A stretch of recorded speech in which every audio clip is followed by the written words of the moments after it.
Ito medyo malalim. Parang may nakita akong bahay ng kulita. Ito mga idol, malilit na ba tong bilog sa butas? Kulita nga mga idol. Ayun. Sa pulang kulita mga idol, kaya lang ayaw lumabas. Sobrang lalim mga idol. Buwis buhay yung lalim niya mga idol. Sa 5 di pa yata mga idol. Ito babalikan ko. Iniwan ko na yung pala sa ilalim. Ayun, nakita ko yung pwesto niya ulit. Simenyas tayo sa kasama nating patulong tayo mga idol, kay Idol Ronnie. Ayan, sinubukan niyang patakin. Kaso ayaw talaga.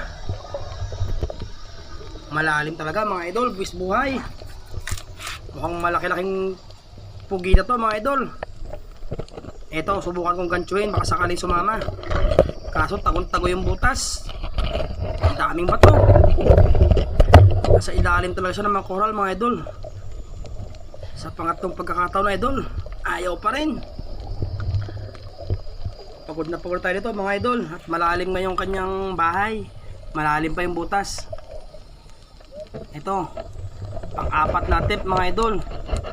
Ayan, subukan kong kilitiin. Ayan, lumalabas yung galamay mga idol.